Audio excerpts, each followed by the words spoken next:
पहिली कुठे माझे ते शाही भाजलेली पडते आणि कुठे तुमच्या या कोपडे उडालेल्या राजेश चिटणीस यांनी वडिलांची भूमिका मस्त सादर केलेली आहे, साकार केली आहे. त्याचबरोबर नरेंद्र शिंदे यांनी जो रोल केलेला आहे तो खूपच इम्पॉर्टंट रोल आहे या नाटकामधला.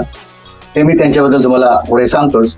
तर वडिलांची लाडकी जी मुलगी आहे ती आपल्याला रंगमंचावर दिसतच नाही, किंबहुना लेखकाने तिला आणलीच नाही किंवा दिग्दर्शकाने तसा हट्ट धरला नाही की मुलगी आली पाहिजे, कारण ज्याच्यावरती नाटक आहे ती लाडकी मुलगी आपल्याला रंगमंचावर दिसत नाही. ती फक्त फोनवरती आपल्याला ऐकायला मिळते किंवा बघायला मिळते.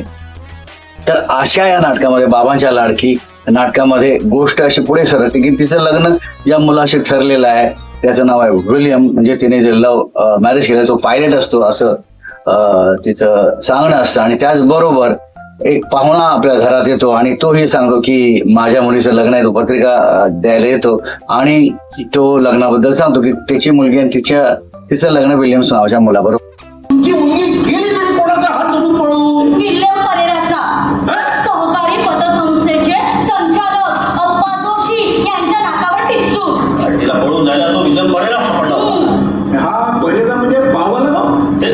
अरे हो महाशय, त्याला गप्प बसा ना. काय चाललंय तुमचं? आणि हा पाववाला म्हणजे काय ब्रेडवाला किंवा बटरवाला नाही. अप्पा जोशी यांचा होणारा जावई कोण? विल्यम परेरा. परमिशन दिली कारण मला तर तो जाप आहे, पण माझी या लग्नाला परमिशन नाहीये. माझ्या मुलीच्या लग्नाला परमिशन न देणार तुम्ही कोण? तुमच्या मुलीबद्दल मी बोलत नाही आहो, माझ्या मुलीबद्दल बोलतोय. आणि तुम्ही जर असं केलं ना तर कोर्टापुढे आत्मदान करेल, पण मी परवानगी देणार नाही. आग निघालो हे आता कुठे निघाला? पोलीस स्टेशनला. बेडरूम आहे, बेडरूम. हो महाशय, तुम्ही निघा. तुम्ही निघा. तुम्ही निघा. पण त्यापूर्वी हे नाटक सुरू जे होतं ते मुलीच्या लग्नाच्या तयारीपासून होतं. मंडपवाला येतो, मंडपवाला काही गमती जमती करतो. तुमच्या पोटच्या मुलीचा साखरपुडा कॅन्सल करणार आहात का?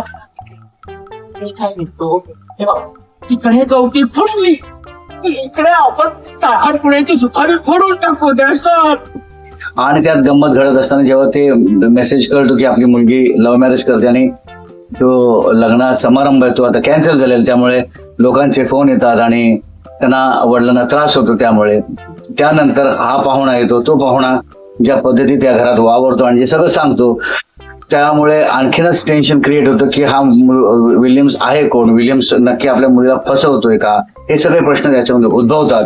आणि पुढे काय होतं हे मी तुम्हाला आता सांगणार नाही, कारण त्याकरता तुम्हाला नाटक बघावं लागेल. तो आला.